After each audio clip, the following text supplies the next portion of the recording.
নমস্কার, কেমন আছো তোমরা সবাই? আমার ছোট্ট সংসারের একটি ব্লগে তোমাদের সবাইকে স্বাগত জানাই। ছেলের আছে আজকে স্কুল, আর সকালবেলায় ছেলেকে ঘুম থেকে তোলা মানে সেই এক যুদ্ধ। এমনি কিন্তু হালকা হালকাও জেগেই যায়, কিন্তু উঠতে চায় না, এটাই সমস্যা। তো আমি এদিকে কিন্তু স্নান ধ্যান পুজো কাজ কাম সব হয়ে গেছে, এখন কিন্তু সকালের খাবার বানাচ্ছি। আসলে কি হয়েছে, সকালের খাবার তো সেরকমভাবে বানানো হয় না, একটু কম বানাই, মাঝে মাঝে বানাই, মাঝে মাঝে বানাই না। তো আমি আজকে সকালবেলায় কিন্তু শ্বশুরমশাইয়ের বাড়ি যাওয়ার কথা ছিল। তো আমি কিন্তু জানতাম যে উনি 7টার সময় যাবেন, 7টার ট্রেনে। আমি বলেছিলাম যে 7টার ট্রেনে গেলে তাহলে 6টায় বেরোলেই ভালো হবে, যেহেতু এরপরে আমরাও বাড়ি যাব, তো তখন সেই ট্রেনের টাইম অনুযায়ী আমরা যেতে পারবো, একটু সকাল সকাল বেরোনোর চেষ্টা করব। তো সেই কারণে কিন্তু আমি গতকালকে রাত্রিবেলায় কিন্তু কিছুটা মটর ভিজিয়ে রেখেছিলাম, আর রুটির জন্য কিন্তু এই যে আটাগুলো, রুটিটা দেখছো, এই আটাটা কিন্তু মাখিয়ে রেখেছিলাম রাত্রিবেলায়।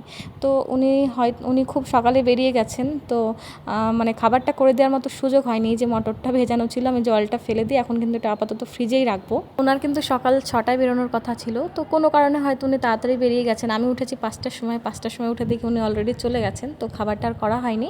তো যার জন্য করবো ভেবেছিলাম, যার জন্য মটরটা ভিজিয়ে রেখেছিলাম, সেই যদি না থাকে তাহলে কি আর সেই মুহূর্তে সেই খাবারটা করে খেতে মন চায়? তাই ওটা কিন্তু ফ্রিজে রেখে দিলাম, আর রুটিগুলো করে নিলাম, আর ছেলের জন্য একটা রুটি ডিম দিয়ে কিন্তু ভেজে দিলাম। ছেলে কিন্তু এখনও ঘুম থেকে ওঠেনি, এবার গিয়ে কিন্তু ওকে ঘুম থেকে তুলতে হবে, না হলে আবার অনেকটা দেরি হয়ে যাবে। এদিকে প্রায় দেখতে দেখতে 7টা বেজেই গেল। এবার ওকে স্নান করানো, ব্রাশ করানো, এগুলো একটু মুশকিল হয়ে ওঠে, মানে অনেকটা সময় লেগে যায়। স্নান ব্রাশ এইটা করতে তো একটা বাচ্চার কতক্ষণ সময় লাগে, খুব জোর 10 থেকে 15 মিনিট, কিন্তু ও কিছুতেই মানে স্নান করতে যেতে যায় না। আসলে ঘুম থেকে উঠেই সঙ্গে সঙ্গে স্নান, তো একটু ঠান্ডা ঠান্ডাও লাগে। যদিও আমি রোজই গরম জল করে দিই, তবুও একটা আলসেমি থাকে, সেই জন্য মানে করতে চায় না। তো মানে মোটামুটি 6:45টার মধ্যে আমি ফ্রি হয়ে যাই। খাবার টাবারগুলো পরেই প্যাক করি, কিন্তু 6:45টার মধ্যে ফ্রি হয়ে যায়, যে ওকে কিন্তু আমি মানে সময় দিয়ে ব্রাশটা করিয়ে স্নান টানগুলো করাতে পারি, না হলে কিন্তু তাড়াহুড়ো লেগে যাবে। তো এই যে কিছুতেই মানে উঠছে না, ঘুম কিন্তু ভেঙে গেছে, কিন্তু বদমাশি করে এখন কিন্তু উঠছে না। তো এই ভিডিওটা কিন্তু মোটামুটি এদিকে আবার 3-4 দিন হয়ে গেল বানানো, ভয়েসটাও কিন্তু 3-4 দিন আগেই অর্ধেকটা করেছিলাম, তারপর করে হয়ে ওঠা হয়নি। আর অনেকে কমেন্টও করেছে যে ভিডিও কেন দিচ্ছ না, এমনি আসলে দেওয়া হচ্ছে না। এদিকে ছেলে স্কুলে ছুটিও পড়ে গেল, বাড়ি যেতে হবে, তার জন্য আবার গোছগাছ চলছে, যেহেতু 1.5 মাসের ছুটিতে যাব। তো ভিডিও দিতে পারিনি, মনও ভালো ছিল না, ভালো লাগে না কেন কি জানি। যাই হোক, কোনো কারণ নেই যে ভিডিও কী কারণে দিনে, এর পিছনে সত্যি কোনো কারণ নেই, দেওয়া হয়নি। তো আজকে কিন্তু মোটামুটি 4 দিন পরে এই অর্ধেক ভয়েস করা ছিল, আবার অর্ধেকটা করছি। আর এই ভিডিওটা কিন্তু 4-5 দিন আগেকার ভিডিও, যখন ছেলে স্কুল রানিং ছিল। আর এখন কিন্তু স্কুলটা, আজকে যখন ভয়েসটা করছি তখন কিন্তু স্কুলটা ছুটি পড়ে গেছে, আর 2-1 দিনের মধ্যে কিন্তু আবার বাড়ির উদ্দেশ্যে বেরিয়ে যাব।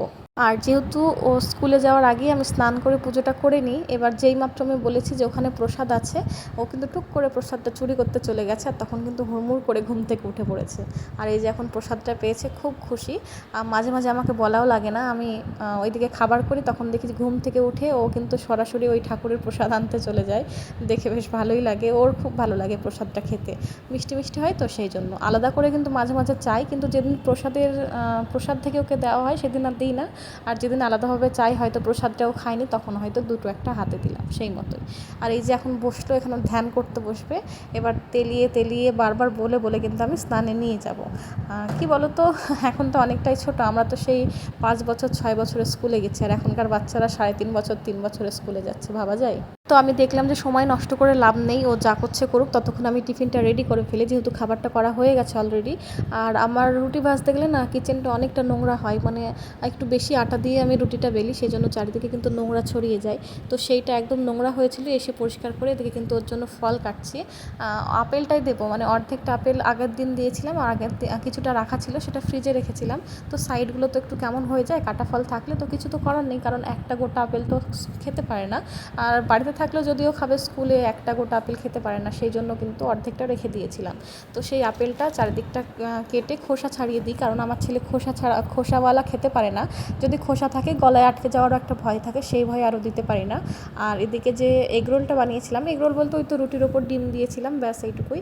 তো ওটার ওপর একটু একটু করে সস দিয়ে দিলাম, যেহেতু যেটাতে সস দেওয়ার যে বক্সটা, তার মধ্যে ফ্রুটটা দিয়ে দিলাম, নাহলে 3টে টিফিন বক্স দিতে ভালো লাগে না, তাই ওই ছোট্ট বক্সটা যেটাতে সস টস দেওয়া যায় বা তরকারি দেওয়া যায়, ওই বক্সটার মধ্যে ফল দিই অল্প করে, আর তার সাথে কিন্তু রুটিটার ওপরেই কিন্তু সসটা দিয়ে দিলাম। আর এই যে এখন কিন্তু স্নান ধ্যান করে নিয়েছি, মোটামুটি 7:30 কিন্তু বেজে গেছে। আজকে কিন্তু আমাকে লেট করিয়েই ছাড়বে, আমি বুঝতে পারছি। আর ওর গায়ে কিন্তু কোনো রকম জ্বালা নেই। আমি বলছি লেট হয়ে যাচ্ছে, ওট ওট, ও কিন্তু ওর মতোই খেলা করে যাচ্ছে, এখনও মানে ঘুমটা ভাঙেনি বলতে গেলে। দুই একজন কিন্তু নাম নেওয়ার জন্য বলেছিলে, তো আমি কিন্তু লিখেও রেখেছিলাম নামগুলো, কিন্তু সেই খাতাটা আমি আর কোথায় রেখেছি খুঁজে পাচ্ছি না, প্যাক করা হয়তো হয়ে গেছে। তো একজনের নাম আমার মনে আছে, হিমু বলে একজন। তো কেমন আছো তুমি কিন্তু আমাকে কমেন্ট করে অবশ্যই জানিও হিমু। তোমার কমেন্ট আমি 2 দিন পড়েছি, 2 দিনই তুমি বলেছো নামটা নেওয়ার জন্য। আর একজন বোনও কমেন্ট করেছিলে, তার নামটা আমি লিখেও রেখেছিলাম কিন্তু আমি ভুলে গেছি। তো আমি চেষ্টা করব পরের ভিডিওতে তোমাদের নামগুলো নেওয়ার, তোমরা কিন্তু কমেন্ট করো, তাহলেই হবে। আমি পরের ভিডিওতে অবশ্যই চেষ্টা করব, পরশুদিন যে ভিডিওটা আপলোড হবে সেদিন কিন্তু তোমাদের নামগুলো নেওয়ার চেষ্টা করব। আর এদিকে দেখো ছেলেকে টুকটাক এখন রেডি করে দিয়েছি, আর সব থেকে মুশকিল কাজ এখন হচ্ছে ওকে খাওয়াতে হবে। আর খাওয়া দাওয়া করিয়ে তারপর কিন্তু বেরিয়ে যাব। আবার এটা আগে থাকতেই বলে দিলাম, আগামী দিন পারবো না, তারপর আবার দেওয়ার চেষ্টা করব বাড়ি পৌঁছে গেলে। যেহেতু বাড়ি যেতে হবে তো একটু গোছ গাছের ব্যাপার আছে, অনেক ব্যস্ত থাকবো। আর পুরো ঘরটা 1.5 মাস থাকবো না, যেমন কোয়ার্টার থেকে ছুটিতে যেতাম তখন সব কিছু কিচেনে সব কিছু গুছিয়ে গাছিয়ে ঢেকে ঢুকে রেখে যেতে হতো, বেডমেড সব তুলে রাখতাম। এবারও তাই করতে হবে। এবার তো আমি বলতে গেলে এই গোছ গাছের কাজ করা আমার মানে একাই, কিন্তু হাজব্যান্ড থাকলে হাজব্যান্ড অনেকটা হেল্প করে। তো এবার তো একা একাই করতে হবে, সেই জন্য একটু টেনশানেও আছি। তো ব্লগ আর মানে করতে পারবো না, ভয়েস দেওয়াটা আমার কাছে বেশি মুশকিল না, মুশকিলটা হচ্ছে প্রত্যেকটা কাজের মধ্যে ক্যামেরাটা অন করে করা। আর তার উপর ছেলে থাকে, তো সেই জন্য সবসময় করে হয়ে ওঠা হয় না। তো আগামী দিন দেবো না, তারপরের দিন থেকে আবার দেওয়ার চেষ্টা করব, তোমরা একটু মানিয়ে নিও। বুঝতেই পারছো এখন আমার টাইমটা অন্যরকম চলছে, খুব তাড়াহুড়োর মধ্যে ব্যস্ততার মধ্যে দিয়ে টাইমটা যায়। আর মাঝে মধ্যে ভালোও লাগে না, শরীরটাও খারাপ লাগে। আর যা গরম পড়ছে, গরমটাই কিন্তু মেন কথা। ওই বারবার ছেলেকে আনতে যায় নিতে যায়, ওই করতে গিয়ে কিন্তু শরীরটা খারাপ লাগে আমার। আর প্রতিদিন স্কুল থেকে আসার পথে কিন্তু এরকম বাজারঘাট করতেই থাকি, আর বাজারে প্রচণ্ড ভিড় হয়, সেই সঙ্গে রৌদ্র হয়, আর এসে কিন্তু সঙ্গে সঙ্গে আবার রান্না বসে যায়। এই জন্য কিন্তু আমি বেশি ক্লান্ত হই। মানে স্কুল থেকে ছেলেকে স্কুলে ছেড়ে এসে তারপরেও যে একটু রেস্ট নেব তা হয় না, যেহেতু ছেলেকে স্কুলে ছেড়ে রেখে বাজার করে তারপর আবার বাড়ি আসি, তারপর হাতে 2 ঘন্টা সময় থাকে, সেই 2 ঘন্টার মধ্যে আবার ছেলেকে নিতে যাই। মানে 8:30 থেকে 10:30 ধরো, 8:30 থেকে মোটামুটি 9টা 10-15 অবধি বাজারঘাট করে বাড়ি আসতে 9টা 10-15 বাড়ি বেজে যায়। তারপর 9টা 10-15 থেকে আবার 10:30টার মধ্যে কিন্তু রান্না কমপ্লিট করতে হয়। তারপর আধা ঘন্টার মধ্যে আবার নিজে ফ্রেশ হয়ে রেডি হয়ে একটু জল টল খেয়ে আবার বেরিয়ে যায়, এই হচ্ছে সমস্যা। তো এই যে এদিকে দেখো সব কিছু কাজকাম করে নিয়েছি।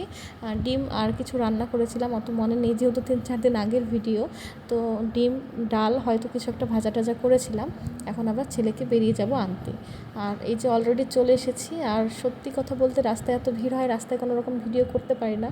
আর দেখো ছেলে জামার অবস্থা কি করেছে, যেহেতু সেদিন বুধবার ছিল, বুধবারে পুরো হোয়াইট ড্রেসে যেতে হয়।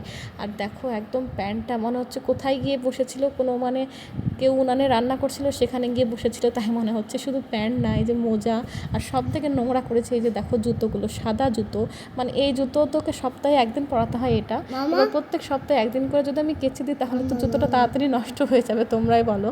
তো কিছু করার নেই, কাচতে হবে, প্রচণ্ড পরিমাণ নোংরা হয়ে গেছে। আর এখন ভয়েস দিচ্ছি, ও কিন্তু ভিডিওটা দেখছে, তাই ও কিন্তু বলার চেষ্টা করছে, তাই মাম্মা মাম্মা করে ডাকছে। আর স্কুল থেকে এসে কিন্তু সঙ্গে সঙ্গে ওকে ভাত দিই না, যেহেতু ও টিফিনটা সেরেই আসে স্কুল থেকে। এই যে 1-2 কলা দিই, বা একটুখানা ওই গ্লুকন্ডির জল গুলে দিই, 2টো আঙুর দিই, এরকম মানে একদম হালকা কিছু খাবার দিই। এখন মোটামুটি 11:30 বাজছে, তো এবার 11:30 থেকে 1:45 অবধি ধরো এইসব খাবার খেয়েই থাকে। মানে হয়তো আঙুর দিলাম, যেদিন হয়তো আঙুর দিলাম, নাহলে হয়তো 2টো কলা দিলাম বা 1টা কলা দিলাম। আর তার সঙ্গে আসার সঙ্গে সঙ্গে গ্লুকন্ডির জলটা দিই, যেহেতু প্রচণ্ড রোদ গরম। তো এখন ওটা খাবে, আর আমি কিন্তু ভিডিওর কিছু এডিটিংয়ের কাজ আছে সেটা করতে বসবো। কারা কারা আমার ভিডিও মিস করেছো কমেন্ট করে কিন্তু অবশ্যই জানাবে। আর 2-1টা কমেন্ট তো এসেছে, আমি দেখেছি, আমার খুব ভালো লেগেছে। ভিডিও না দিতে পারলেও নিজে থেকে মন থেকে একটা খারাপ লাগে, তবে তোমরা যেহেতু বলেছো কমেন্ট করে, তো আমার খুব ভালো লেগেছে। আর এই যে শুয়ে শুয়ে এখন এডিট করছি, আর ওই যে চোখ যাচ্ছে জানালার বাইরে বড় বড় আমগুলো দেখে। তো চলো আজকে ভিডিওটা এখানে শেষ করছি। সবাই খুব সুস্থ থেকো, ভালো থেকো, আর ভিডিওটা কেমন লাগছে কমেন্ট করে কিন্তু অবশ্যই জানিও। তো আজকের মতো চলি, টাটা।